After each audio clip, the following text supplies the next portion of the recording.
அண்மை செய்தி சென்னையில் பரவலாக மழை பெய்து வரும் நிலையில் பள்ளிகளுக்கு விடுமுறை அளிக்காததால் மாணவர்கள் அவதிக்குள்ளாகியிருக்கிறார்கள். மழையில் நனைந்தபடி பள்ளிக்கு செல்லக்கூடிய காட்சிகளை தற்போது நாம் பார்த்து வருகிறோம்.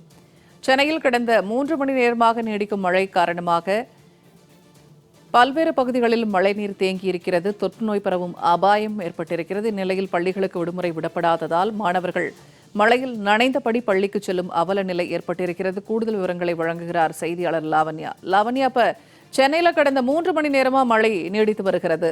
பள்ளிகளுக்கு விடுமுறை விடப்படாததால மாணவர்கள் நனைந்தபடி செல்கிறார்கள். இது குறித்தான கூடுதல் விவரங்கள் என்ன?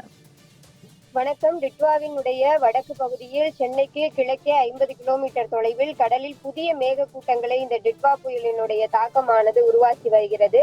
இதன் காரணமாக சென்னையினுடைய பல்வேறு பகுதிகளில் மழை பெய்து வருகிறது. குறிப்பாக ஈகாட்டுத்தாங்கல், கிண்டி, மேற்கு மாம்பலம், சைதாப்பேட்டை, தேனாம்பேட்டை, திருவல்லிக்கேணி, சேப்பாக்கம், அண்ணா சாலை, பட்டினம்பாக்கம் போன்ற பல்வேறு பகுதிகளில் பரவலாக மிதமான மழை பெய்து வருகிறது.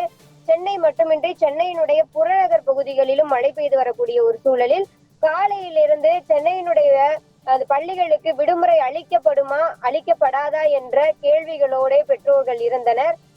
மாவட்ட நிர்வாகம் என்ன செய்து கொண்டிருக்கிறது என்ற கேள்வியையும் பெற்றோர்கள் முன்வைக்கின்றனர்.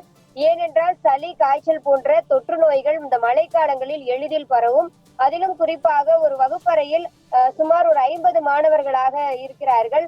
கூட்டம் கூட்டமாக அமரும் பொழுது இந்த தொற்று நோய்கள் மிக எளிதாக பரவக்கூடிய ஒரு சூழல் இருப்பதன் காரணமாக காலையிலிருந்தே சென்னையினுடைய பள்ளிகளுக்கு விடுமுறை இருக்கிறதா இல்லையா என்ற மிகப்பெரிய ஒரு குழப்பம் நிலவியது. இருப்பினும் எந்தவித விடுமுறையும் அளிக்கப்படவில்லை. இதன் காரணமாக கொட்டும் மழையில் குடைபிடித்தபடியும் நனைந்தபடியும் மாணவ மாணவிகள் பள்ளிகளுக்கு வரக்கூடிய அந்த காட்சிகளை எல்லாம் காண முடிகிறது. குறிப்பாக மிகவும் சிரமப்பட்ட அந்த குழந்தைகள் பள்ளிகளுக்கு வருகிறார்கள். இவ்வளவு சிரமப்படுத்துவதற்கு பதிலாக விடுமுறை அளித்து அவர்கள் பாதுகாப்பாக வீடுகளிலாவது இருப்பார்கள் என்பதுதான் பொதுமக்களினுடைய எண்ணமாக இருக்கிறது. தொடர்ந்து காலை முதற்கொண்டு பள்ளிகளுக்கு தங்களுடைய பொது போக்குவரத்து மூலமாகவும் மிதிவண்டிகள் மூலமாகவும் பெற்றோர்களின் உதவியோடும் மாணவ மாணவிகள் தொடர்ந்து பள்ளிகளுக்கு வரக்கூடிய அந்த காட்சிகளை எல்லாம் காண முடிகிறது. மேலும் இன்று அரசு தேர்வுகளும் நடைபெற்று கொண்டிருக்கிறது. இதன் காரணமாக பல்வேறு வகையிலே பொதுமக்கள் பாதிப்படைந்திருக்கிறார்கள்.